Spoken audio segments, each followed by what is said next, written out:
Hello, everyone. Today we have another brand new interview. It's been a very long while, but pretty much, yes, Jonathan and I, Tim, we have a brand new guest joining us for this one-of-a-kind, very special interview. He needs no introduction. Pretty much, he lives in he lives in the North Pole. He makes toys for all the kids and everything. Pretty much, he's You've all been very good this year. Yes, believe it or not, we have Santa Claus here. I hope you've all been good. I've been watching. Oh my God! All right, well, Jonathan, after this, remind me to pretty much remind me to make sure my Ring camera is still perfectly set up for later on. Oh, sure. But yes, no. All right, so for real, today we have a one-of-a-kind special person. We have Steve White. For those of yes, aka Santa Claus for this night. I'm delighted to be here. It's an honor to have you here, Steve. One of my biggest wishes in life was to interview people that worked on the shows that I grew up with, and you were one of the very first on my list. So well, I'm very flattered and very happy to have a chance to talk to everybody today. You're very welcome. You're very welcome. So let's get this started because we're going in deep with some deep cut questions. Just letting I think it's high time someone did. So the first question I have for you is pretty simple. Let's go back to the very, very beginning. Not that far back. How did you become a writer, and why did you choose that career path? Boy, how did I become a writer? I think I just always pretty much was one. Both of my parents very creative, and my dad did a lot of writing. So between that model and having imagination, I just always liked writing things. So now, in order to actually get paid for writing, that's a different trick. But professionally speaking, I first started getting paid for writing when I was doing radio commercials for a radio station in Bloomington, Indiana, and those were fun for me because I was the production manager, who was the guy who would record stuff, and we would do voices. We would do silly voices. Was a lovely gentleman named Rich Stone, who became a very close friend of mine. He later went on to write the music for the Warner Brothers cartoon series, the Animaniacs and Pinky and the Brain, lots of stuff like that. He did the score for the spooky movie Pumpkinhead. But Rich, it was just such a pleasure working with him, and a lot of our commercials just turned into comedy bits with silly voices and things. So that was such a pleasure for me to do with him. So having had that advertising background, when I moved to Dallas with my wife Kathy, it was with the idea that Dallas was a big market for radio advertising and such. I did freelance work at the time with an ad agency called Morock and Associates, and one of their clients was Showbiz Pizza, Chuck E. Cheese, and at a certain point they got a call, said, "Is there anybody there who could, might be able to write shows for our robotic characters in store? Some music, some jokes, and stuff like that." And so the agency tapped me to do that, which was great of them to do.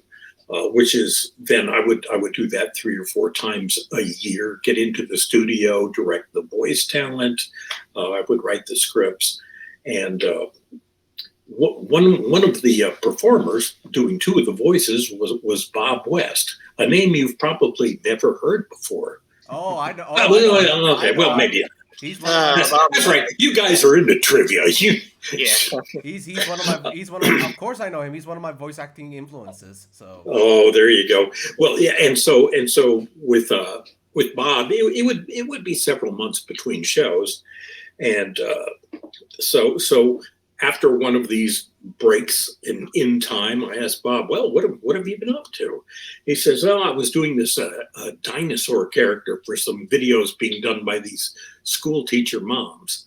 I said, well, "That's interesting. Anything going to come of that?" And he says, "No." This little did we know, but I still used that as an opportunity to send a letter to Cheryl Leach saying, look, I'm already working with characters and voices and shows for kids and stuff. So if you need somebody, here I am. She did not respond to that letter, at least not immediately. I some months later saw an article in the paper that Barney had been picked up for a TV series, and I thought, well, that ship sailed without me. But I soon got a contact from Cheryl Leach asking me to come in and interview. So they brought in a bunch of people to interview, but Mark Bernthal and I were the only ones who were hired, not knowing that you normally need more than 2 writers to do an entire season of shows when you're already behind schedule. We didn't know any better, so we did it. So that's what the circuitous path that got me into Barney. Okay. Mm-hmm. So one of the questions I have, you already kind of answered it, was how exactly do you write for the Chuck E. Cheese animatronics? Because over here we have only one animatronic, but over there in like Indiana you have like 4 of them or 5. Like, oh yeah, we had Chuck E. Cheese, we had Pasquale the Italian cook, we had Munch, who was kind of a cookie monster thing. Did I mention Jasper T. Jowls? Jasper T. Jowls, he's an angel playing dog. He's a hound dog playing all kinds of stuff. And then we had the female chicken, and I can never remember her name. I think it was Helena Hen. I don't remember. I don't know. She probably doesn't remember me either, so that's fair. But Bob West was doing the voices of Jasper T. Jowls and Pasquale, and so it was a pretty straight up kind of thing for me. I could easily go into the place of those characters interacting and doing jokes that kids would get, and they would also then perform several songs. The shows were themed, so it might be summer or rock of the 50s, or I don't know, Presley type of rock and style. Yeah. So we would do different styles and things like that. I was working with two other guys. Dave Roth was the vocal supervisor, and Dave Wolf was the guy who would do the arrangements, but very, very talented guys. So that was but that was a fun experience, and basically it was like a vaudeville show. It was not subtle. It was corny jokes and things, but we would also get the chance then to do parodies of current songs, or we'd get a chance to re-lyric some things, and occasionally just write a song from scratch. And I always enjoyed that because that was also part of my background. So it all of that was pretty much like, well, what do you need for Barney? I do jokes, I do kids, I do creatures, I do music. It's like, yeah, okay, that's a pretty good fit. And later, David Wolf went on to work for Barney, didn't he? Yes, absolutely. Yeah. So he was contributing. We actually have a very rich pool of talent here in the Dallas area, and so a lot of people I'd worked with before ended up working on Barney. So that was fun. These were people I knew were nice people and high quality talents. So it was a great team of people working on the show. And it showed, because the end product definitely showed. Mm-hmm. So there was a real team spirit. Everybody knew what the goal was, and everyone genuinely was working toward that. So that's one of the really special things. When you visited the set, you knew you were in Barney Land, and everybody was playing by the same rules, and everyone just wanted to make a really good show for kids. So just remembering that special environment and team spirit, that's also a nice takeaway from my Barney days. to me, at the very least, Tim has a very different Barney story, because he had like a very limited role with Barney, because he watched a lot of Thomas. But for me, it's very different. To me, those first 6 seasons and up until Christmas Star, is perfect. But anything after that, I'm like, is this even Barney anymore? Yeah, that's kind of how I felt. There were a lot of changes happening between behind the scenes, rather. Which we'll get to that. Changes in management and stuff. So, yeah, I was going to say evolved. It devolved over time. But yeah, those earliest seasons were those were pretty special. Yeah, pretty much, at least for me and such, like how I got into Barney as a kid and everything. Pretty much, I owned a VHS of Barney's House as a kid and everything. Yeah. And that was basically my favorite Barney media a lot growing up. Like, I watched that VHS countless of times, like as a kid, and actually even recently when Jonathan and I watched it for all time's sake and everything. Like, pretty much it's still a very creative special and everything, and like pretty much you guys did a very fantastic job, like creating like Barney's own house and everything, and what kind of like rooms he would have, what kind of like inventions he would have, like. Pretty much like the peanut butter jelly machine was definitely my favorite out of the inventions and such as a kid. Oh yeah, and that is a video I very much liked. At the time, the management was looking to change the direction of Barney, and most of the things suggested were not good. So Barney's House was if things had to change. Barney's House was my idea, and it's like, okay, let's do this. It'll look different, but we should still be able to get the same kind of vibes that we're wanting, and it opens the opportunities for us to do things we haven't done before. I'm chuckling because here again, trivia. This goes back to when I was young. You guys may be adrift. Are you familiar at all with Soupy Sales? Soupy Sales? I don't believe so. No. Oh, I can tell by the looks on the face. Oh, you stumped the panel. You go home with $100. Thank you. Soupy Sales was a kid show host way back in the day, but it was. It was a subversive children's show. It was, you could tell that everybody on the set was having a lot of fun, and there was kind of a wink and a nod.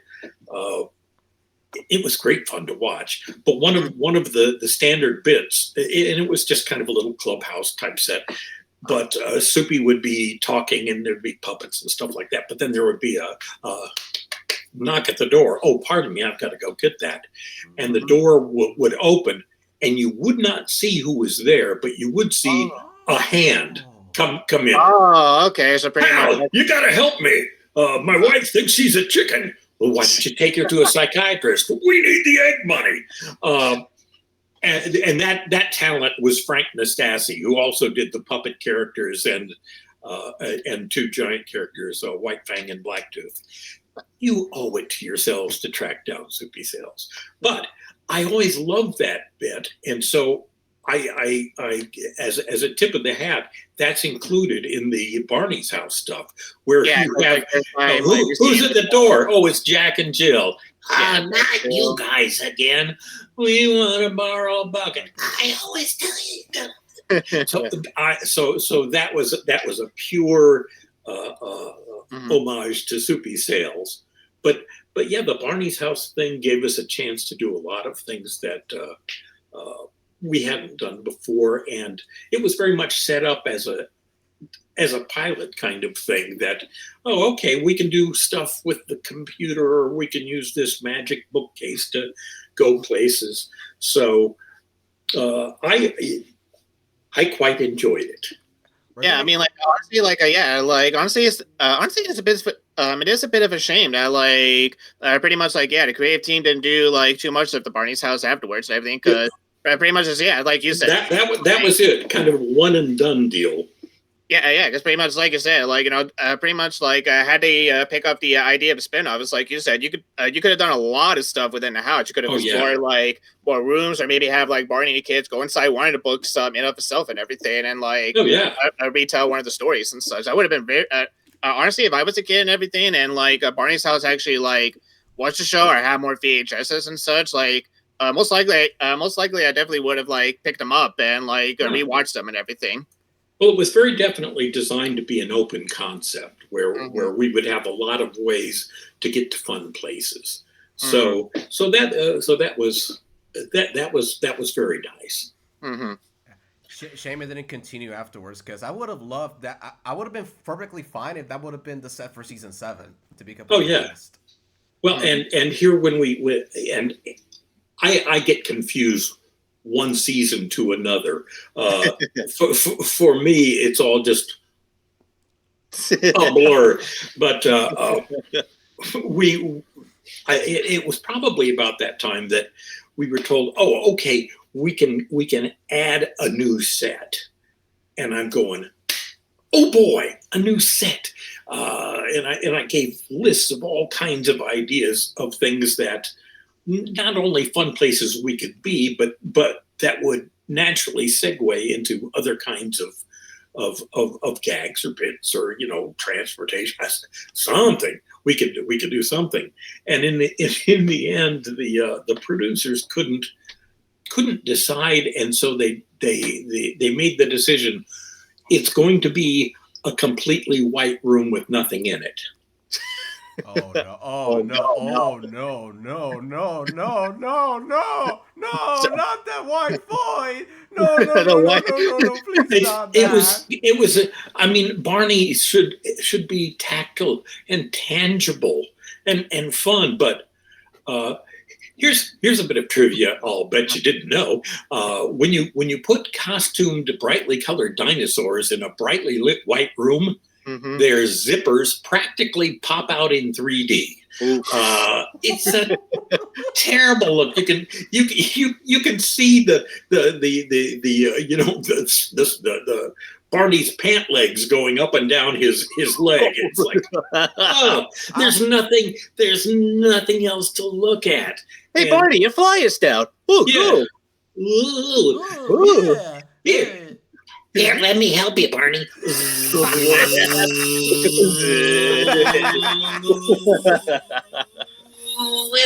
Yeah. The worst part about the season, that was season 9. If you're wondering, that was the white boy season. German for no. That makes sense. Yeah. 9. The worst part about that season, this is my opinion, of course, but the worst part of that season is Barney singing "I Love You" by himself, and I'm like, is he singing it to me, or is he singing it to somebody that's in the studio? And it's sad because in the later years he did that a lot in the home, just singing to himself. No. Yeah, I mean, I was surrounded by people who did not know that was wrong. It's just wrong. Barney does not belong in a white void. It takes him out of the world and puts him in a video studio, or maybe the Twilight Zone. Pretty much, I was also going to say that, Barney may use his imagination, but I don't think he's gone nuts enough to go into a White House. Yeah, into the White Room and such. So, So we'll get back to the hit era in just a bit, but let's go back. Oh, yes. Let's go back to you season can one. pick any era. I can complain about it. Yeah, we'll get to it because there's one thing about the hit era I want to ask you about. Well, two things, but we'll get to it. So let's go back to season one for a bit. So you and Mark get hired, and I wanted to know how exactly does the writing process for Barney work? Because it was very different compared to the Backyard Gang that came before it. It needed to be. With the Backyard Gang, it was largely about, okay, we've got kids playing with the dinosaur and singing songs. Sometimes the segues would be like, okay, who knows another song? It's like, that's not really how you get longevity on television. And it's funny because at the time, the producers didn't really have a clear idea of what the scripts should be. They thought it would be very much like what the home videos had been, but those did not really have story structure. They did not have a whole lot of educational material.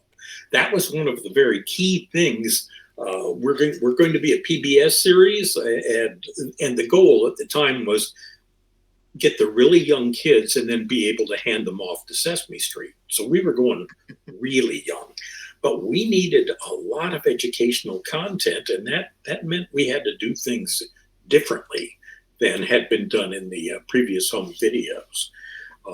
And also, as I say, the producers had previously been okay as long as there was something happening on screen. And when Mark and I were first starting, we were told by Kathy Parker, one of the producers, that, really, we've got the songs. We just need you guys to kind of tie them together. Think of your job as writing a carnival of segues. And that phrase has always stuck with me because that's so not the way to write the show. When I was briefly the head writer of the show and was working on the Barney Bible, the Barney Manual, I had to remind writers, I would say, to write through the songs, by which I meant your job is not done when the music starts. Your plot, your characters, the physical actions, that's still part of your job. You need to tie whatever the song is into what's going on, so it doesn't feel like separate pieces. It has flow to it, and that's not something so much that had happened in the home videos, and certainly not the edu content. So yeah, it was very different. It was a bit based on the Barney home video about going to school. So that gave us some model of being in a schoolroom situation and such. As far as the actual writing goes, we had some very good researchers, Dr. Marianne Dudko and Margie Larson, and they had been putting together information sheets about basic topics, colors and shapes, alphabet letters, things of that nature. And so we would get like a 2-page breakdown of here's what we want to cover, just primary colors, not secondary. Here, and they would give us tips for the age group we're looking for. Here is how they learn. So do this. And then they would give us suggestions for some activities, although usually those would be more appropriate for a classroom of kids. When they would say, okay, now everybody joins hands and dances in a circle. Well, if we've got 2 dinosaurs and 2 kids, that's going to make for a very small, very strange circle. So a lot of that stuff we couldn't really use, but it got us on the right start. So we would be given those sheets. We had very little time to write. We had to have episodes, was it 30 episodes? Yeah, I think so, and not a lot of time. We started behind schedule. When did you guys get the green light? October of '91 or something? Oh, I don't know. That's a long time. You weren't even born. How dare you ask questions like that? But no, I don't recall. All I know is that once we got the gig, it was like, you're late. Wait, what? This is day one. So, wait, what? This is my first day of the job. Okay, you're late. So I want to say we had roughly about a week per script, which would be first draft, second draft, final. And at the point that we would drop off the final, that would be the day we get the assignment for the next script. So we were running and gunning on that stuff. But then Mark and I worked independently. We would talk with each other on the phone and everything. But it was up to us to come up with ideas for the shows. We had a long list of songs, original ones that had been written by Phil Parker, as well as a lot of public domain songs. And we could go through that list and pick songs that would kind of, sort of, could be pushed into the show to use. But once we had an outline, we would send that into the producers, and they would approve or disapprove for us to then go to first draft. And all of these things, like I said, had to happen really, really quickly. And did. So, but so that was basically the writing process. We would, particularly at the first draft level, come in, and producers or the researchers would review notes for us. We would take care of that in the next draft, and then off we go to a new script. Real quick, it's like a side question. When you were hired to basically write for Barney and Friends and everything, how familiar were you with the backyard game before you were hired to do the show and such? I was marginally familiar because my daughter Sarah was in a daycare, and she had been seeing the videos there. Part of Cheryl Leach's big marketing plan was to make it easy for daycares to get a hold of Barney tapes, because she figured, okay, if the kids will like them, they'll want Barney at home. That'll sell Barney tapes. So I had seen some of that and knew that Sarah liked it. So I wasn't super familiar, but in fairness, it doesn't take a lot of watching to get pretty familiar with what's going on. It's like, wow, this is like Twin Peaks. This is really complicated. No, it was pretty much, oh, I'll grant your wishes, and I'll grant your wishes. that was a different Barney. We sometimes refer to him as the big blue dog Barney, because there was a scathing review. I can't remember. It might have been in Entertainment Weekly, or it was, but somebody gave just a scathing review about this horrible character who looked like a big blue dog, who was just making a mess out of popular children's songs. We had that review framed for quite a while. The big blue dog, and also because we've got the, oh, I'll grant your wishes. Bob West always wanted to have the character in a higher pitch and friendlier, and the producers wanted that dinosaur sound. So video by video, Bob would go half a step up until he was finally talking about Barney, and they hadn't even realized. It's like the frog in hot water. I'll grant your wishes. I'll grant your wishes. Yeah. So that transition took place, and of course his color morphed over the years. That original color, both the deep grape purple and the deep green, terrible for doing green screen chroma key work. Mm-hmm. Oh man, those early videos, they hadn't been aware of that. They shot all of the stuff and then they had to rotoscope frame by frame. That's why A Day at the Beach and Three Wishes were delayed, because yeah. For some reason Barney turned gray in some of those videos. I'm like, yeah. I can tell why they were delayed. Yeah, the science was not perfected yet. And then you think with rotoscoping, you've got to trace everything. Okay, what are they doing in this scene? Jump rope. No.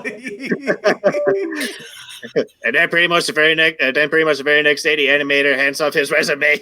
And pretty much his much his resignation to the office, being like, "I'm done. Get someone else." But sadly, we found him hanging from a jump rope. Oh no! No, that's not true. How dare you guys make me say things like that? Well, okay. Well, actually, a follow-up question. How many doctors did it take? As many as we could get our hands on. So Tim doesn't know this. I think I told him this once, but I don't remember. But at the end of season 1, you guys had the plug pulled. Interestingly, yes, that's absolutely true. We didn't know it. The producers knew it. We weren't told. Oh no! So we didn't know if we would be back. Certainly, we were hoping that we would be renewed, but PBS said, "Nah." And they only changed their mind at the point they started doing the PBS fundraising, and the Barney teasers to donate money brought in more than anything else, and they realized, oh, whether we like it or not, the public wants Barney. But yeah, we didn't know, and we actually had excuse me, a rap party at the end of season 1. Oh yes. I have seen the photos. Yeah. Yeah. I'm not sure if you saw photos of this one in particular, because it was held at like a dude ranch, and it was going to be a big party, and with a flyer, you can play tennis, you can play basketball, you can swim in the pool, you can go horseback riding, we'll have barbecue. It was one of the worst thunderstorms I had ever seen. Oh no! The entire place had turned to mud, so there was nothing you could really do except go into the bunkhouse area where they were serving food. The producers at this point already knew that the show had been canceled, but hadn't shared that with us. So they're walking around smiling like, hi. So like there's a weird mood. The cabin where they were serving food filled unbelievably with flies. So you're eating while doing this, and the guys in the aprons who worked there, they would just walk between the tables, misting bug bomb into the air, which is not really appealing. The only fun we had actually was watching the flies, go into the shockers going. So it was a terrible party. It's a terrible party. So it was only later. I don't think we knew the show had been canceled until they said, "Hey, good news! We're renewed for a second season." By the way, until today, we were canceled. So we didn't.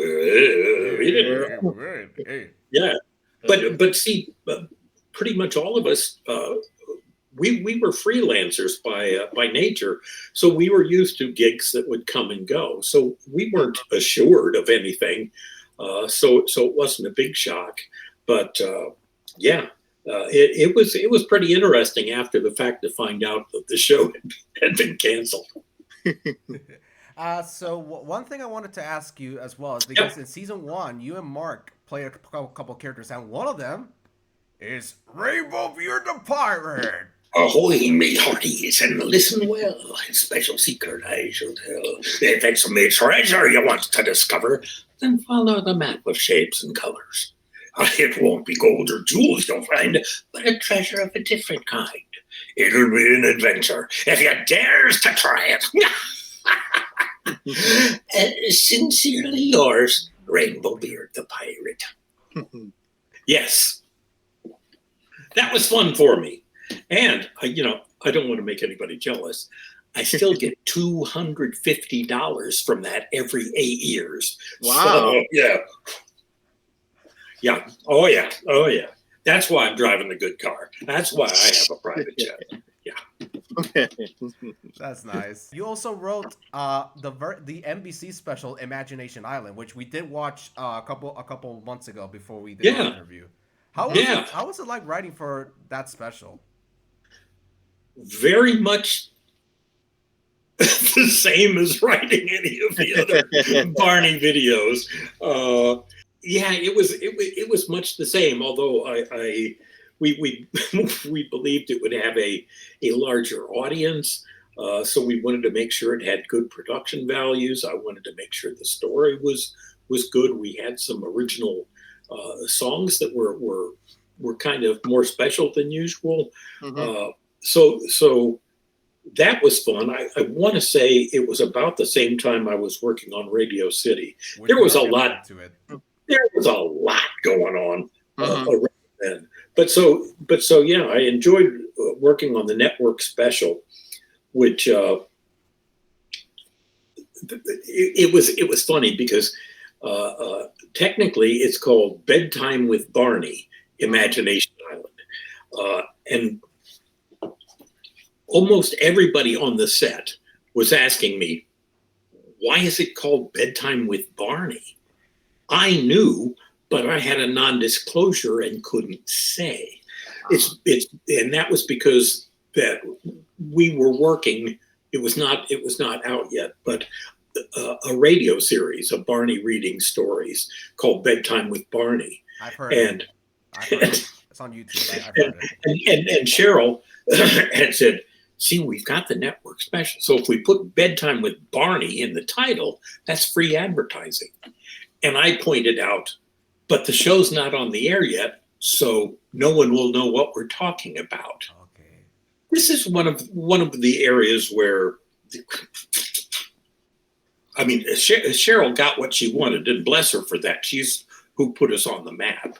But everybody else was like, what's the Bedtime with Barney thing? But the special was great fun to work on.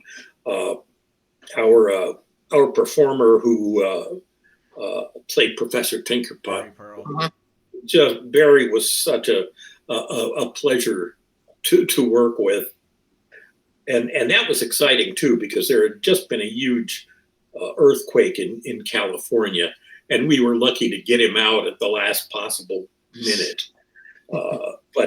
But yeah, he brought a really great energy to it, and we were able in that particular one to have a bit more drama than normally we would have in a Barney video. Mm-hmm. So it was I was very happy with the show. Now in the in the ratings, the primetime ratings, we were the second lowest rated show of the entire week. Wow. Oh, wow. Oh my God. I never knew about that. Oh my God. This was not heavily publicized. Oh. I'm trying to think of the show we beat. I know it, but my senior brain is fighting me. It happens. No worries. We're doing senior basically. There were a series of stories about bootstrapping yourself up and making good, and these go back like 100 years. And the show about that was the only one that people wanted to watch less than they wanted to watch Barney.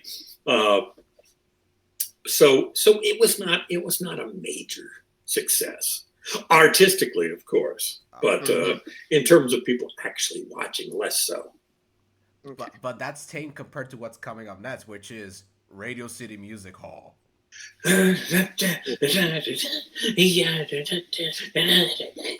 Yes. So tell us the whole story about Radio City Music Hall, because every Barney fan I come across has talked about Radio City, and I'm like, I gotta have Steve on to talk about Radio City Music Hall. So the mic is yours. Oh, that was an incredible experience. And when I say incredible, please understand I mean terrifying.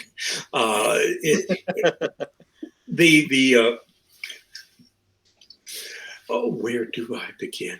The producers had a plan to write the show themselves. This would have been a mistake on the face of it, but they had done one previous concert video and shot here locally in Texas.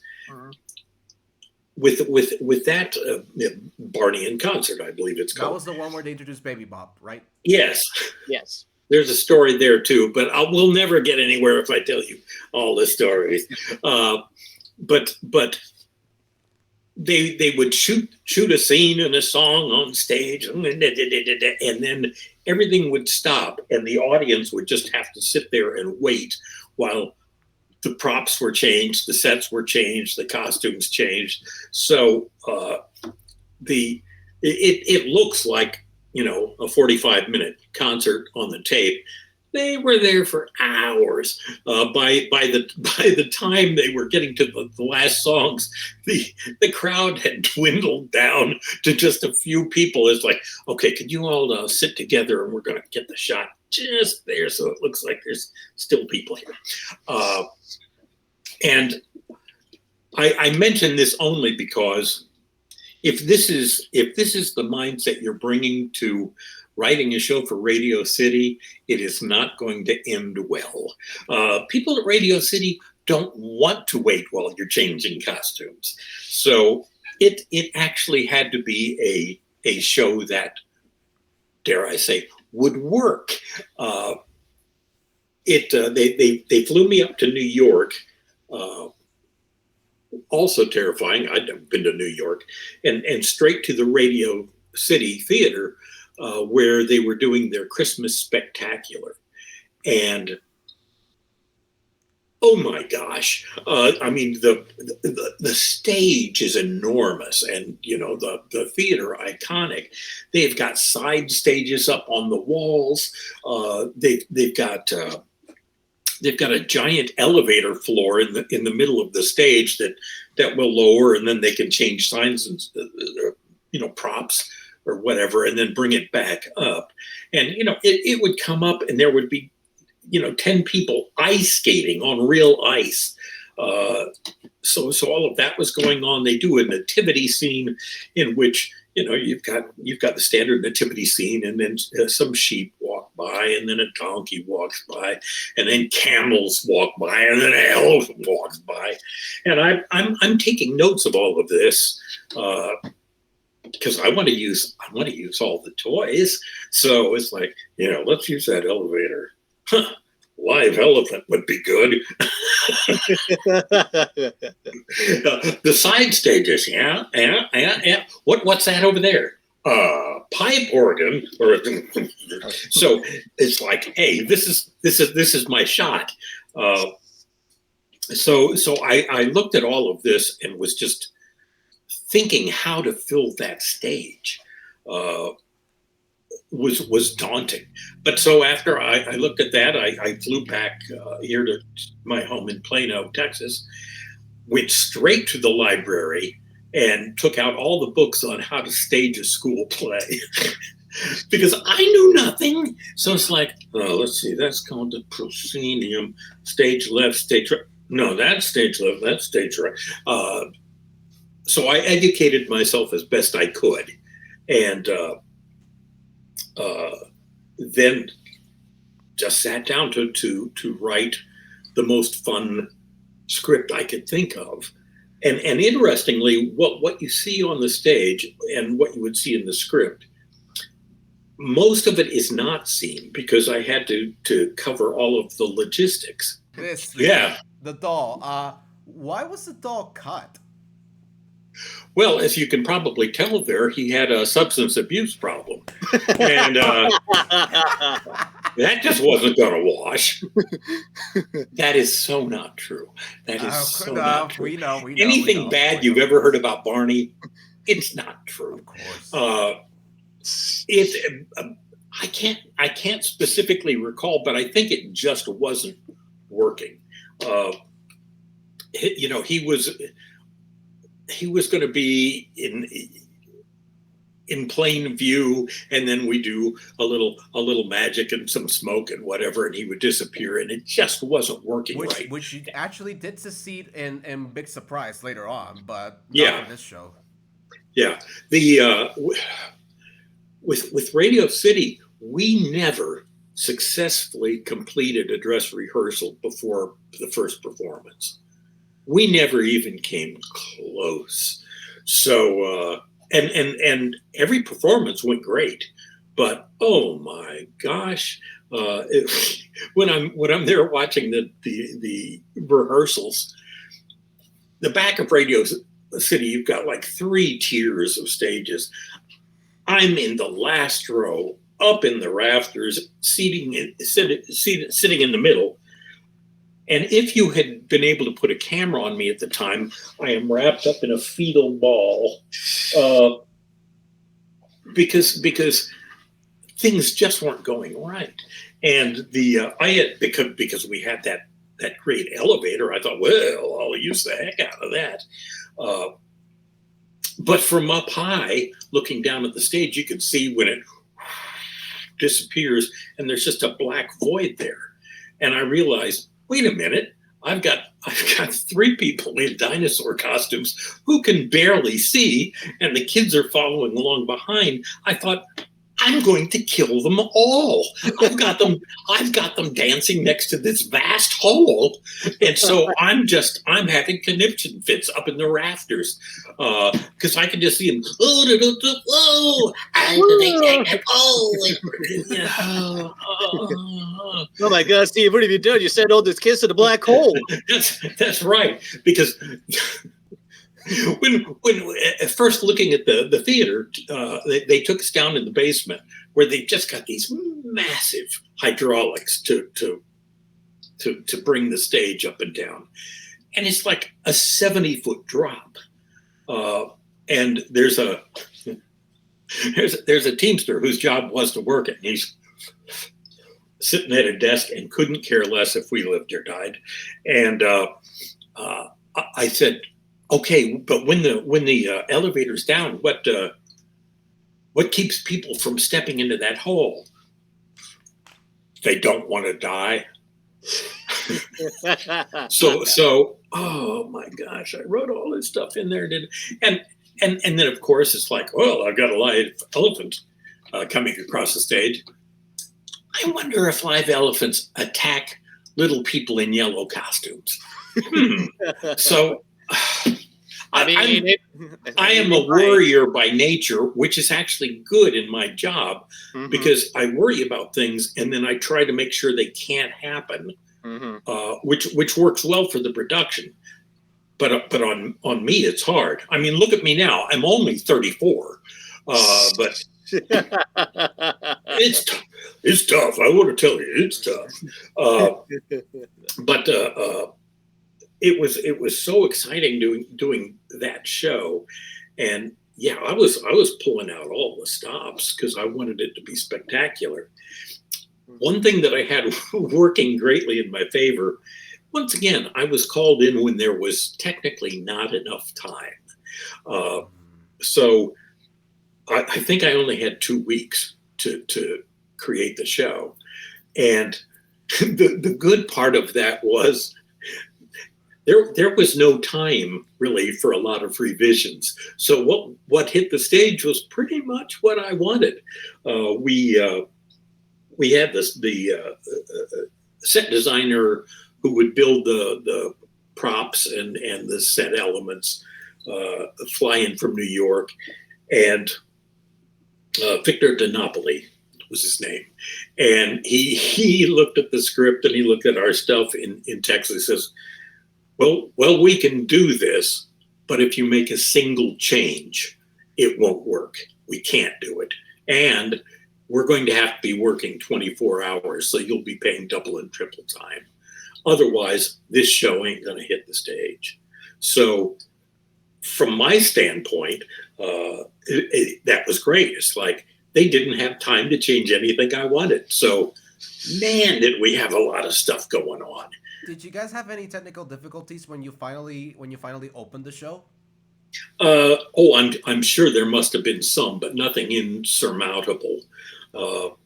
During the, I think the last dress rehearsal, I remember there was the scene where BJ was going to shoot himself out of a cannon, and instead the wingster comes out. So in the rehearsals, like, oh, here we go, kaboom, and out flies this figure of the wingster who stops halfway across the stage and just sits there. It's like, well, that's going to be a distraction. So there was the Winster's back. Yeah. Why is he stuck on the ceiling? It's a wingster. The weatherman said it would be clear today. Winster, look at you. You're floating. Yeah. So yes, there was lots of stuff like that going on. So even now, here, can you see the goosebumps? Yep. I've got the goosebumps here. When we actually went from start to finish and it worked the first time, even I literally right now I'm getting a rush because it worked, and I was so afraid it wouldn't. And I love doing the concerts because usually I would work on the shows sitting basically in the spot I'm sitting right now, in the same chair I'm sitting in right now. So I can imagine the show, but that's not the same as seeing it, and certainly not the same as getting feedback from an audience. Mm-hmm. So it was incredible to be there. And the first time that Barney takes the stage and the kids, it's like deafening, and the kids are holding up their little Barney dolls as if to get them blessed.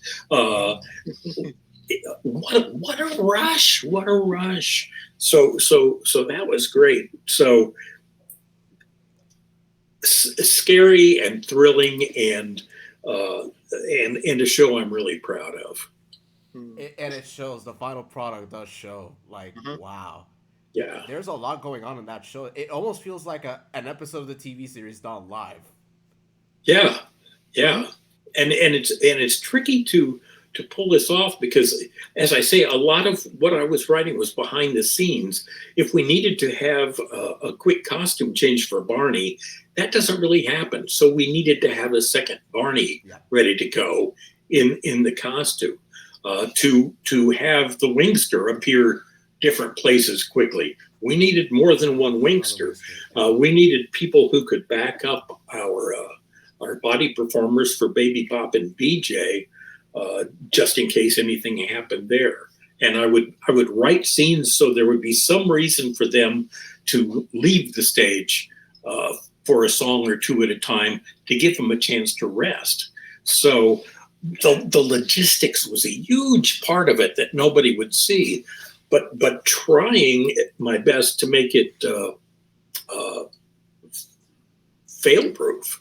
But I like that challenge.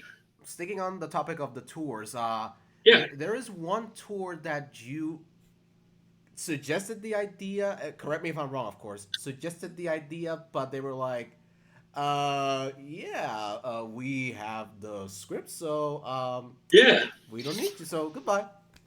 Bye. Yes, that's exactly what happened. But yes, we had the creative meeting, and I said, look, the first home video I ever wrote would actually work quite well adapted as a concert. And they said, yeah, it would. Get out. At the time, this would have been Tim Klott, the CEO. What a guy! And later on, people said, "Well, Steve, why aren't you writing this?" And apparently, the story that was floated behind the scenes was, well, we wanted Steve to write on it, but he demanded so much money we just couldn't. He wanted $250,000 to write the show.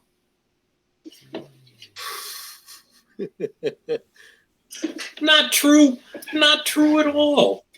Mind you, if it was offered, I would have accepted, but it was nothing close to that. We never even discussed money, so it was just a way simultaneously to use my idea and make me look bad, which was sometimes a goal of management. But they then had considerable difficulties making it into a show. And they ran through a whole bunch of writers. And I want to say that in the end, much of it live, actually. I did see it live when it came to where I live. And yeah, it's a show. You haven't seen it, right? You have never seen it before, have you? No. Every time I intend to, I drink until I pass out, and it just So kids to keep don't do alcohol. It's poison. That's why I don't drink. Yeah, it's not good for you. Look at me. I'm only 23. No. I'm 23. Just kidding. But no, I haven't seen it because as sad as I am to mention it as a Barney guy, there is some bitterness. So I haven't watched it. Okay. But I think in the end, they weren't able to get a good enough script from any of the combination of writers. And I want to say our researcher, Marianne Dudko, and maybe director Jim Rowley ended up writing enough of it that it could be presented. I did see it when it came over here, and yeah it's a show. Well, since you've never seen it, I'll keep a long story. So it's a show that has spoiler alerts, right? Spoiler alert. Yeah. Spoiler. It's a show that has. Wait, it ends with "I love you." Luke. Funny you mentioned "I love you" because I have a fun memory about that show. Yeah. When "I Love You" started, the entire arena started singing along, and the roof wanted to fall off. That's how powerful it was. Oh yeah. Oh yeah. Oh, powerful song. Yeah, that was one of the great disappointments of Radio City was we were not able to finish with "I Love You" because at the time it was being legally contested. And rightfully so, because we had no right to use it at all. And here's a tip for you kids looking to go into production. If you're going to make a multi-$100-million property, don't make your theme song something that someone else owns, because that's going to get expensive for you, and did. So they simply assumed that it was in the public domain. So don't assume. So that cost them a lot, but so that really disappointed kids and me that we couldn't finish with "I Love You." Yeah. I always thought it was because you wanted to change things up a bit, but when I got older, I found out no, it's because of legal reasons that you weren't allowed to do it. Hey, you know the most popular part of the show? Let's try changing that. That's not an impossible thing that someone might say. I wouldn't say it. I know where the meat is. I know what they want. And that's the big closure. That's the warm hug you get from Barney. So, yeah, lawyers. Yeah. And now it's time for the deep cut. The deep cut that I wanted to ask you since I wrote to you for the first time off screen. Let's talk about the Let's Go tour. Let's go. The first time I heard about that tour, I was like 5 years old because I was watching Barney on YouTube and there was this ad for the Let's Go tour, and I was like, what is this Let's Go tour thing? What is this? It never came to where I live, and for many years, like that. It never came to where most people live. That show was a mystery because there was barely any recordings on YouTube, and I was like, I need to ask Steve about that show because I want to know everything about that show. So, Mike is yours again. Go right ahead. And I'm only 18 years old. You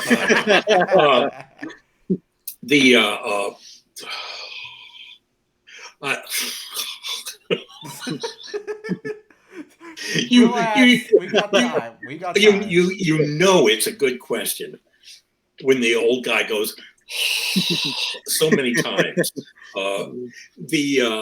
It was I believe this is the one that was set in a toy. This was after Colorful World. Yeah, and it was going to be about. Pardon me, the memories. This was the one set in a toy factory. Yes, correct. So, I had originally called it Barney's Magical Toy Factory,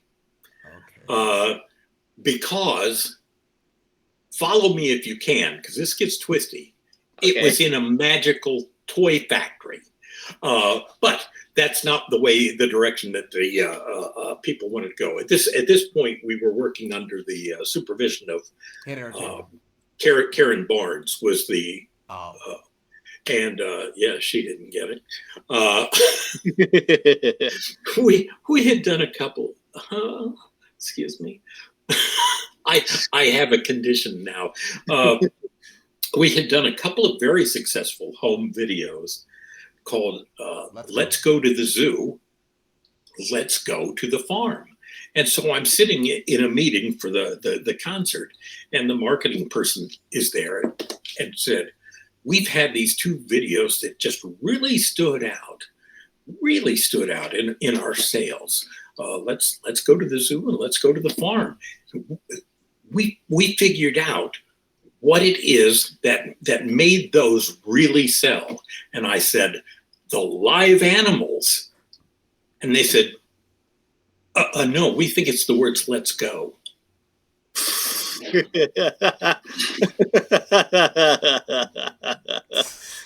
I have the same reaction you have right now, Steve. That's the same reaction I have right now. So we're going to call it the Let's Go tour. Yeah. What about the Magic Toy Factory they're in? Let's go. That sells. So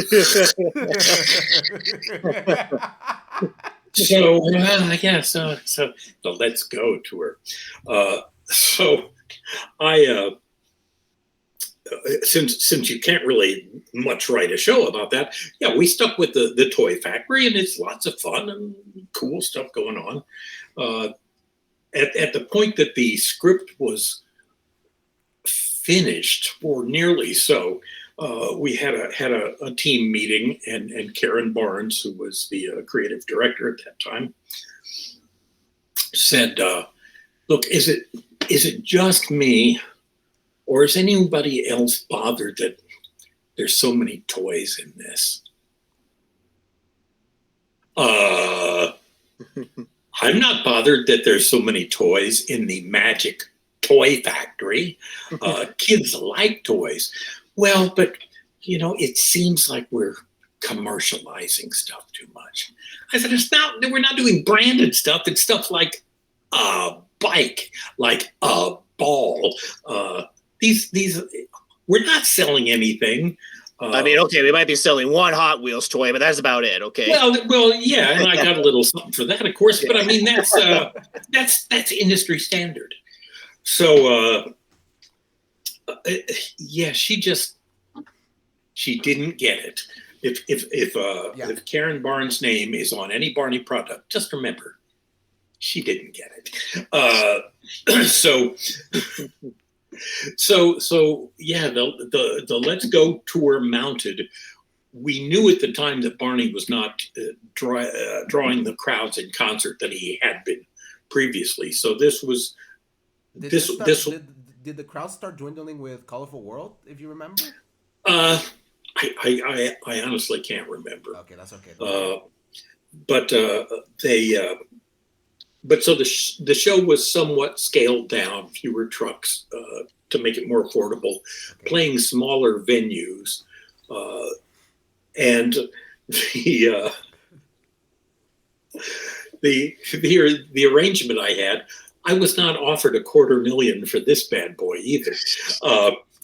In point of fact, in writing up the contract, they offered me my modest writing fee, and they said, "Now here's the deal. We can give you more, but how would you feel about taking just a little up front, and then we'll give you the rest when we release the video?" And I said, "Okay," not having any idea that they didn't intend to shoot a video. So that solves the mystery I've been having all these years. Why was that tour never released on video? There's the answer. There's the answer right there. Someone got scammed. Yeah. See, I think one of the reasons that Mark and I were originally hired is because of our charming naivete and trust, which we in turn brought to Barney. There's a true story. Unlike everything else I've said so far, I was on a jet with Cheryl Leach once, and I felt like fishing for a compliment. So I said, Cheryl, I know you interviewed like 30 writers for the Barney job originally, and only hired Mark and I. Why was that? And she says, "You two were the only ones who didn't ask what it paid."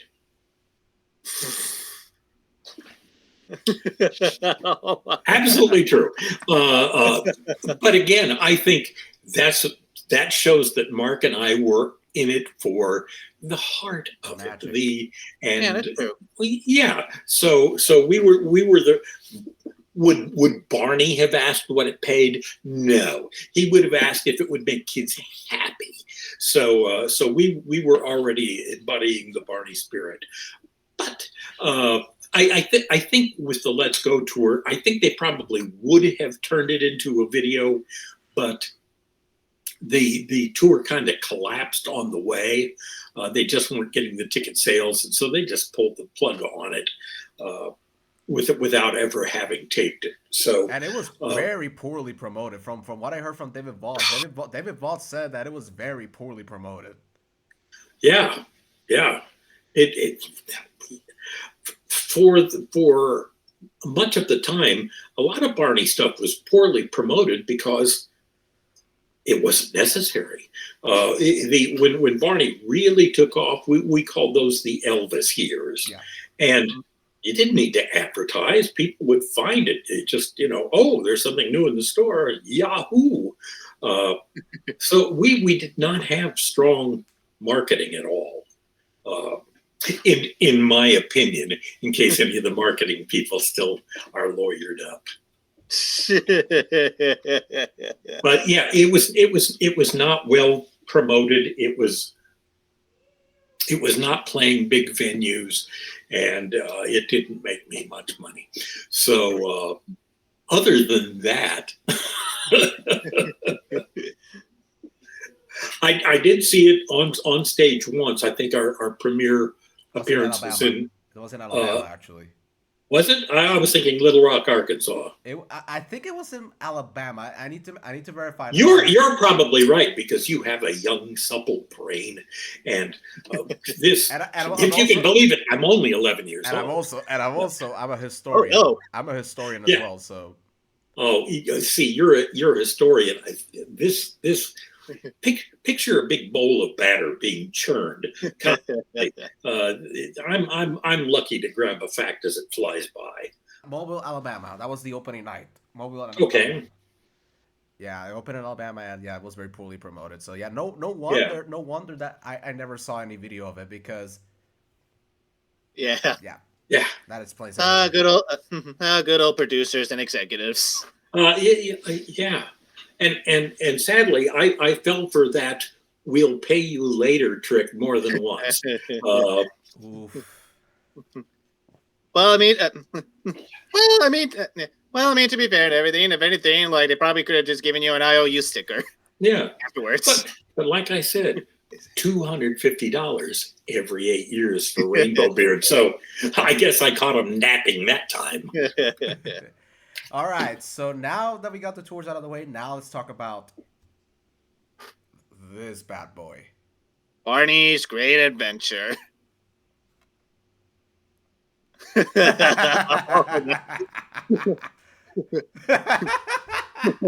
Well, Steve, it was nice knowing you and everything. Pretty much thank you for coming out to the only interview you're ever going to come on to this show ever again. This is unscripted, folks. This is completely unscripted. Yeah, that was a great experience from beginning to end. I pretty much say, would you say it was a great adventure? Oh! I will say it's a great adventure.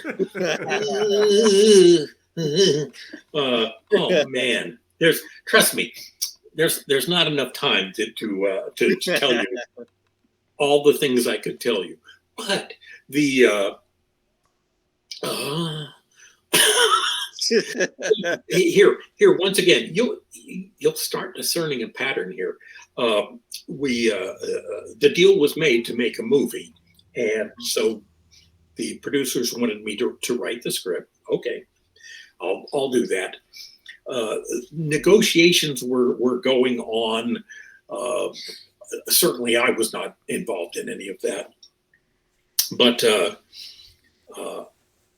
they wanted me to be instantly available to to work on the script at the moment it was a green light and go.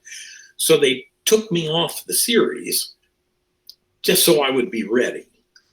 Mm-hmm. Mind you, I'm a freelancer. I don't get paid when I'm not doing work. So I'm just sitting at home. And so I missed an entire season. I forget it. I think it was season 3. I wasn't even there because they wanted me to be ready. What I didn't know is that the deal had fallen through. The movie was not on, but still, in case it would suddenly become on, they didn't give me any assignments to work on the series. So I went a year without pay. So that was fun. Eventually, it was approved. Let's do a movie, and I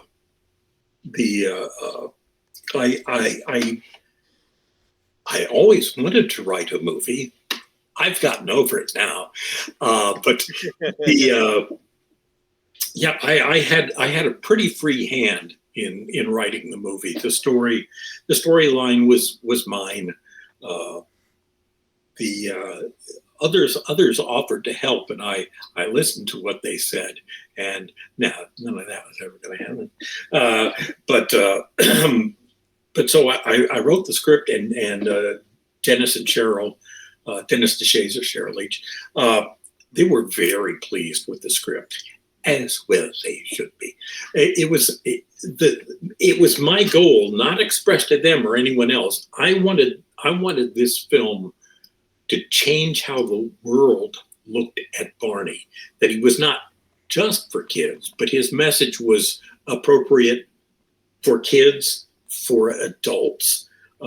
I specifically put in the Cody character as somebody who thought Barney's not cool, because we got a lot of that criticism.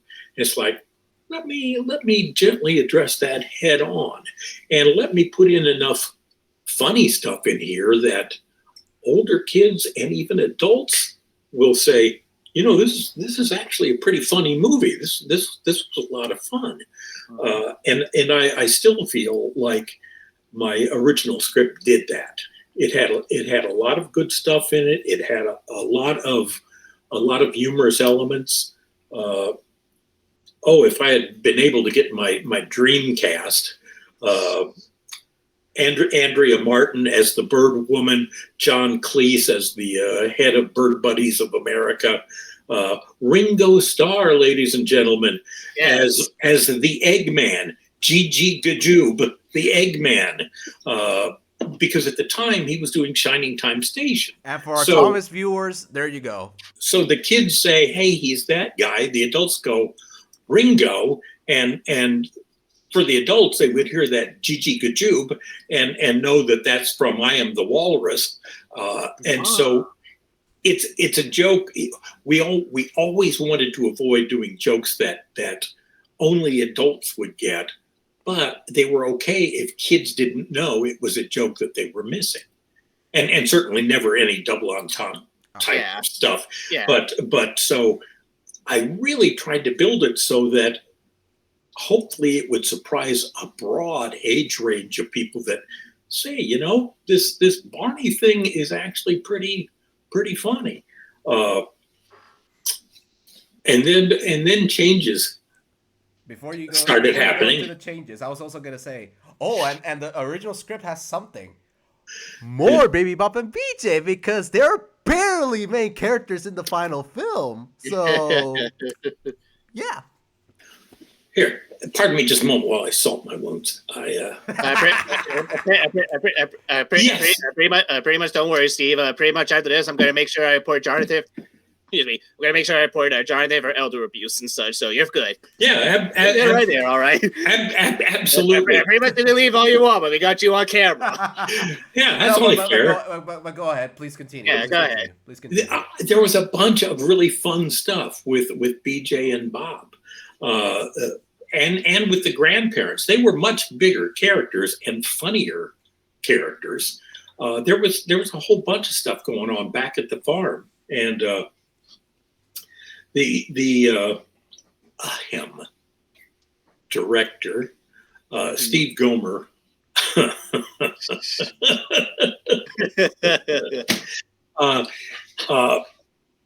I had a lot of stuff happening with Bob and BJ up in the attic area. All of that was cut because he says, well, we've only got $13 million. We can't afford to build an attic. It's like, it's an attic. It's every home has an attic, and not every home costs $13 million. That became a running motif. Is Steve would say that we can't afford to do that when he just didn't want to do that. He didn't really want to have visible special effects, say when there was some Barney magic, when he's turning a horse cart into a chariot or whatever, say, and there's magical sparkles, when they have, we can't afford magical sparkles. It's like, come on, they sell them at the grocery store by the pound. They just a magical spark. No, he didn't want that. He also, I'll make a point, he also thought it would be great in the movie if they really paid close attention to the fact that the dinosaurs had zippers. This would not have helped. But so, yeah, BJ and Baby Bop were essentially cut out of the movie. Much of the plot was cut out.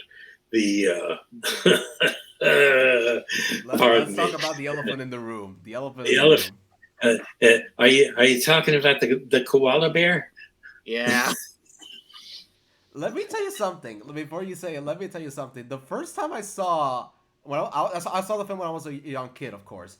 When I saw that a koala came out of a net, I was like, "What?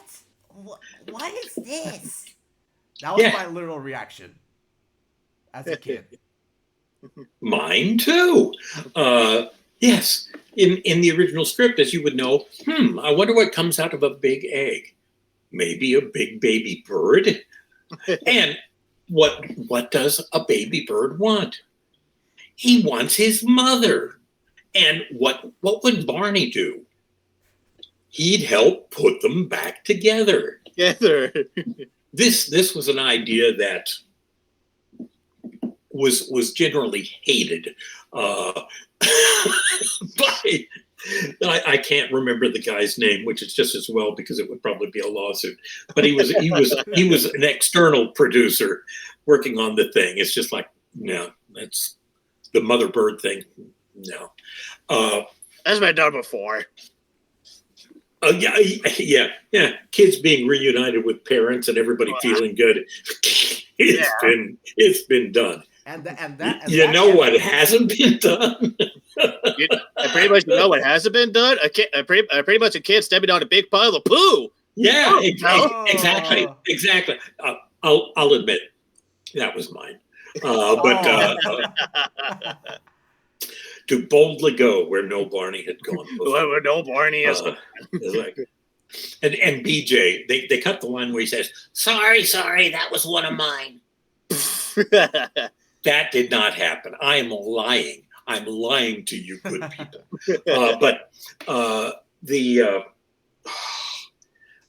We had a meeting in California in which, well, yes, we're not going to do the baby bird and we're not going to do the mother bird. Instead, there's going to be this creature who comes out who is an old soul.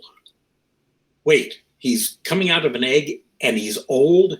He's newborn, but he's old at the same time. And what is this thing? Well, he's going to be called the Dream Maker. Okay. I guess, what does the Dream Maker do? And it was explained to me that he would have these big shiny eyes, and Barney would say, "Look into his eyes. What do you see?" And the kids would say, I see myself." That's right, because you are the Dream Makers. I sat there after this was presented to me in horror and not in a good mood. And I said, what does this thing do that the back of a shiny spoon won't do? This ended the meeting for some time while we were all called upon to regroup, because it was probably too late to fire me. But I think it crossed their minds. But it's a big nothing burger. In the original script, every character has their most special dream, wish come true through in some fashion with Barney's help. What they most wanted comes true. Adults, kids, whatever. All of that went away so that we could get some mumbo jumbo about this koala bear who flies by shooting sparks out of his rear end.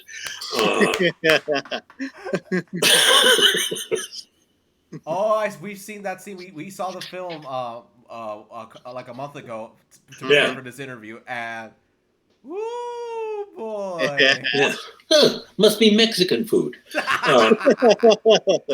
But I will say, in the original script, that ending where the parents are reunited, the parents are reunited with the grandparents and the kids are together, beautiful.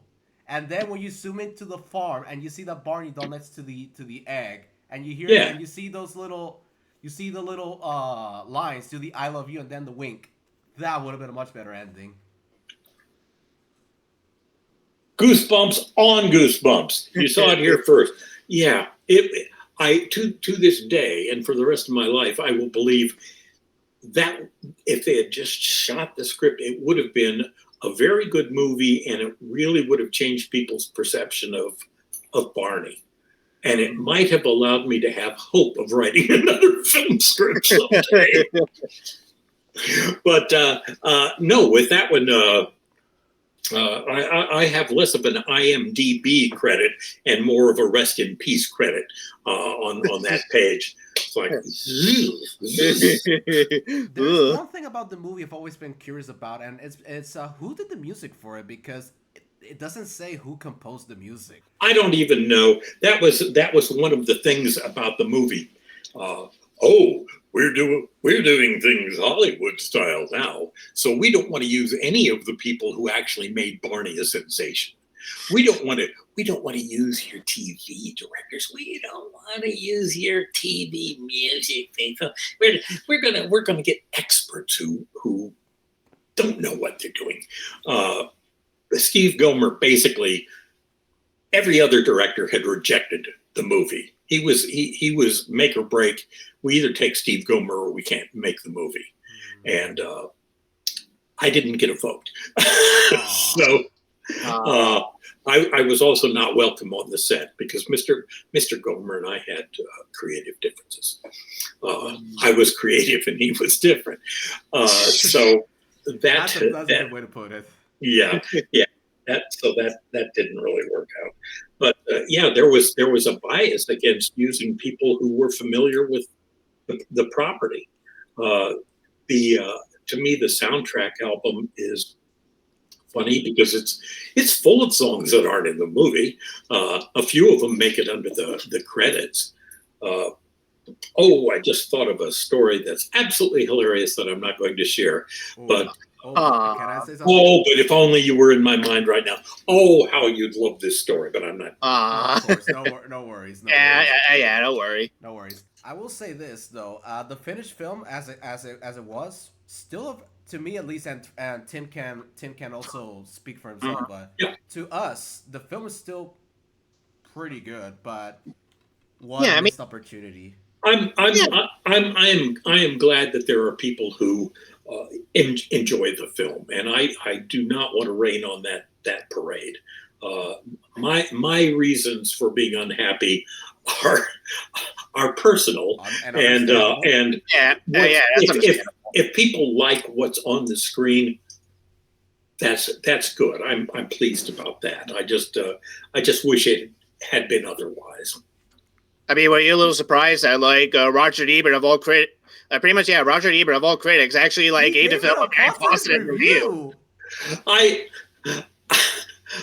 wrote Roger Ebert a letter because, trust me, it didn't take a lot of time to write letters to critics who liked it. And he wrote back saying, I got so much hate for that.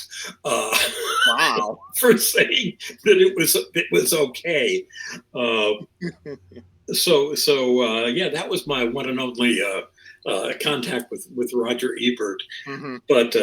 But bless him for seeing a little something in there. Mm-hmm. He gave it a positive review, and that really surprised me because I read that review a couple of years ago, and wow, he really loved the film, and I was surprised about that. Yeah, well, good on him. I think we got 3 out of 4 stars from him. Yeah, you did. Correct. Yeah, correct. And a thumbs up rather than any other finger. So moving on to our final question before we wrap this up. Yeah, sure. Now let's talk about, this is something my friend from university wanted me to ask you about. We were talking throughout the whole week, and I was telling him, hey, I'm going to interview Steve White. Yeah. Do you have any questions for him? And he told me, can you please ask him about Riff? He wanted to know everything about Riff, so... Yeah. Now, I personally do not like Riff. But let me be clear. The character is okay. Certainly nothing against any of the performers, the body performer, voice. But we had an opportunity to add another character. And this, again, is much like we can have a new set. I know. Let's make it an empty room. Great. So we had the opportunity to do a new character.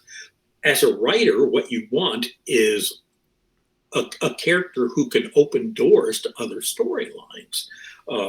For a while, I had floated the idea of Barney's grandmother, who could remember when he was little, or give us some insights into older people, or just being an interesting character. It could be some other kind of character entirely, but the opportunity was there for something new. And instead, it's like, we're going to do another little dinosaur like BJ and Bob. Okay, what new is coming to the party? Well, this one's orange. No. I mean, character-wise, he likes music. None of our dinosaurs can go 90 seconds without breaking into a Stephen Foster song. I mean, it's just. Can Don Rachel sing this song? So, and when pressed, they said, yeah, but when he gets excited, the top of his head lights up. And I'm thinking, yeah, we can fill a lot of story beats with that. Yeah. There's a solar eclipse, the park turns dark, and somebody pulls out a harmonica so they can see when his head lights up. So to me, again, it's not so much the character so much as it was a missed opportunity to go someplace new. He was only doing stuff we could already do with BJ and Baby Bob.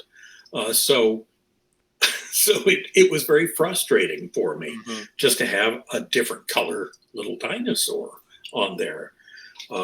And I believe I may have mentioned Karen Barnes before. Yeah.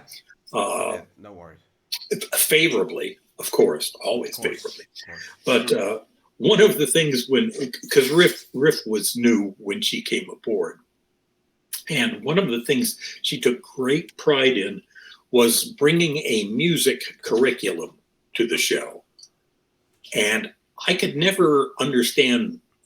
I would ask, what is this music curriculum that you brought to the show? Because we're the most musical show on TV and have been for multiple seasons. But she wanted to take credit for that. Oh, you had music, but not a curriculum. What is the curriculum?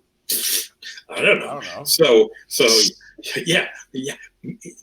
I guess the curriculum was same number of songs, but now we've got an orange dinosaur who likes music.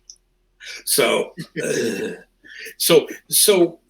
Riff is fine, but he was unnecessary, and something interesting could have filled that spot and didn't. So you try. You try, kid. And going places. If I remember, and odds are good that I don't, he was first going to be introduced to audiences in one of the tours, maybe even the Let's Go tour. And so that was written in there, so that there were two openings, one with and one without. So the point the character was introduced, we could get him out on stage, but that never happened. But I believe the first place I was going to use Riff was I had proposed a home video in which Barney and the kids were going to explore the orchestra experience. And Riff would be, Riff likes making sounds and stuff like that, so he'd be a natural. And we'd have fun learning about the orchestra and classical music and the families of instruments and all of that. And that got killed quite quickly when Karen Barnes came in, because she says, there's no way you can make an orchestra interesting. This was just before Baby Einstein videos started screaming up the charts. I remember those with classical music, and actually, fun fact: I own a couple of Baby Einsteins when I was a kid. I had Mozart one, and actually my personal favorite was the Van Gogh Baby Einstein VHS. Yeah. And pretty much it was thanks to them that I got into a little bit of some classical music and such. Yeah, it's like if people of my age, and there's fewer every day. Raised on old Warner Brothers cartoons. That's where we learned about classical music, Ride of the Valkyries, and all of that stuff. Right, pretty much Ride of the Valkyries, Close Shave with Bugs Bunny and all that and such. Like, yeah. You're speaking my language here. So, yeah. So, I can't literally wrap my head around the idea that you could not make the orchestra experience interesting for kids. And in point of fact, to go full circle with it, Bob Singleton, who was vital to the music on the show, he and I corresponded on writing an orchestral piece that is performed by symphonies, and he's done a second one in which I only contributed a little bit, but yeah, these go over like gangbusters. They really, kids come out, they really enjoy them. So yeah, why she thought that an orchestra would be a dead end? No. But look at me. I'm a guy who thought baby birds and mothers were good. There is one episode that you wrote for season 11 that it's not very, as far as I know, it's not very well liked. And personally, I don't like that episode either. It's called Pistachio. Wherefore art thou, Pistachio? I now have the bad goosebumps. Again, Jonathan, like I have the phone ready to report you for elder abuse. I am deeply embarrassed that episode exists and that my name is on it. Was that the last? Okay, well, actually, that did answer one of my questions because I did had a question because I let Jonathan know ahead of time that I did had a question. Was that like, was there any episodes that you ran for Barney that like you could have gone back and made much more better? And now I have my answer and such. Oh yeah. Here's the story behind that. Go ahead. We were. It was not the best of times in Barney World at that point. And we were having a creative meeting. At this point, there were multiple writers. I think most of whom were from Los Angeles at that point, writing under assumed names because they were all union writers, but we were a non-union show, so they had to use fake names. Either that or maybe they hope to work in the future. But it was a group meeting to come up with ideas for episodes because pretty much I was the only one who could come up with ideas for episodes. And so we would have group meetings in which people would make bad suggestions. So I'm sitting here listening to all of these people talk about, well, maybe we could do this, maybe we could do that. I'm getting a migraine headache, and I'm thinking, do none of these people understand that these are bad ideas and not right for Barney? They are not right for our audience. They by their nature, they carry messages that are not good for the kids, that are contrary to what we should be doing. And so I thought, well, let's do a test.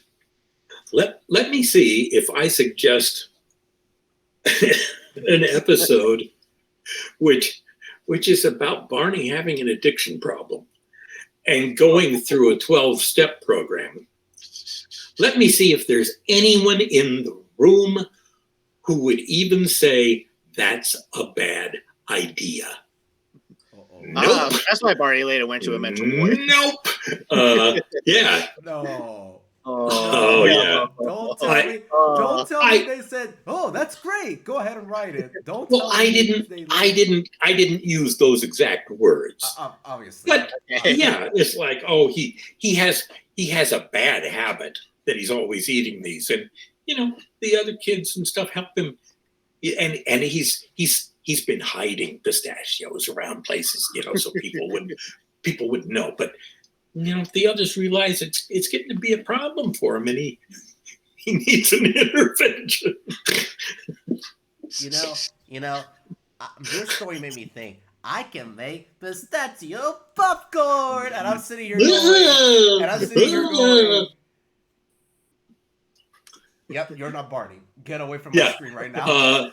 So it was absolutely my attempt to see how lost we were, and it's my regret that at that point I didn't just pull the plug and walk away.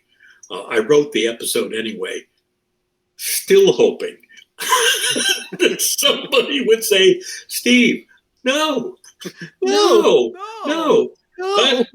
But yes. It was an ongoing test. They made it through all of the layers, and then they shot it, and now my legacy is tarnished." But yeah, that's the story behind Pistachio. But hopefully, once people have heard the story, they will find forgiveness in their hearts for me. You know what? To end on a positive note, please, let's do. Yeah, of course. To end on a positive note, my favorite video that you ever wrote was Barney in Outer Space. That is to this day my all-time favorite Barney video. That's a fun one. How was it like getting what was his name? Kenneth, the astronaut that came in the video. How was it like getting him? I can't remember. He had that helmet on. It's kind of so I couldn't. No, I forget who it was, but so wonderful. I'm a kid of the 50s. I saw the birth of the astronaut programs. Astronauts. Yeah, you saw the birth of the astronaut. Actually, you were just 5 years old when Sputnik was first launched into space and everything. Like, oh yeah. So astronauts were really on a high platform, and it was thrilling for me to actually have an astronaut come in to work on the show. So yeah, that was great fun. But yeah, the whole video was fun. It gave us a chance to use some really colorful costumes, props, sets. So visually, it's appealing. So yeah, I was quite happy with how that one came out. That is still one of my all-time favorite Barney videos. Well, I'm glad. All right, and pretty much one more question for me before we go ahead and sign off. Pretty much, since you've mentioned that you knew a person that eventually worked on Animaniacs and Pinky and the Brain. Yeah. Did you see that one Animaniacs short where pretty much the Warner Brothers and Dot were forced to pretty much like stay in a classroom with basically a parody of Barney, aka Baloney the dinosaur? And if you saw it, what did you what were your thoughts on that short? I love it, truly, deeply, completely. The Animaniacs kept dropping anvils on his head, and he loved it. And he loved it. I found that episode hilarious, and I had been off writing series scripts for a while. I don't know if it was the movie thing or whatever, but I kept watching the baloney thing over and over, and when I returned to writing, I had to get baloney out of my head. Oh, yippee yippee doo, conk. Do another one, conk. So I love that, and the fact that it had the involvement of my dear friend Rich Stone just made it magical for me. So I love that. It's and other people at Barney, we can certainly laugh at jokes and things, and that one was very well done. It wasn't cruel. It was just funny. Mm-hmm. So I love that still. Yeah, pretty much it was that. And I remember that Weird Al also did like a little parody of Barney when he did his Jurassic Park music video. Pretty much he had a lyric, pretty much he said like, I'm afraid those things will harm me because they sure don't act like Barney. And in the music video, you see the T-Rex biting off Barney's head and such in the stop motion music video. these things happen. They do. Yeah, pretty much it's a normal Tuesday for Barney. It's still amazing to me what a cultural impact Barney had. He was everywhere. So yeah, it was amazing. And I will mention ever so briefly, I've seen just a bit of the new Barney animated series, and I quite like it. I was so afraid and so sure that they would lose the vibe, that they would try to make him into something different instead of focusing on the Barney values. And no, they're playing it by the book. It's really legit. And I love what they're able to do with the character, with the animation, because he can change into things. He can flip through the air. They're making use of animation the way it should be used. And I would have loved to have been able to have that kind of flexibility. But there are physical limits to what David Joyner can do. Not many, but so I am so happy and so relieved that that new iteration of Barney feels right in my heart. Yeah. I saw it when it premiered, and like you, I was very worried. I was like, oh dear, what are they gonna do? But then I saw the first episode, and I was like, yeah, they got it. Yeah, they got it. So I'm quite pleased with that. So are we. So yeah. Yeah. So anyway, Steve, thank you so much for coming into our show, man. This has been a fun show. Thank you so much. I've enjoyed it so much, and you guys are great. So thank you very much. Yeah, this was great fun. You're very welcome. So anyway, guys, if you guys enjoyed this interview, don't forget to hit the like button, and if you guys want to see more interviews, hit that subscribe button as well. So also don't forget, if you guys got any suggestions for reviews or whatever you guys want to do, list them on the comments. This is on the comments below, and don't forget to check out Steve's channel, which we'll leave in the description below. Yeah. Yes. So anyway, guys, this has been Jonathan, aka Bonnie, with Tim, aka Zecoa the Diesel, and pretty much with our special guest, St. Nicholas, aka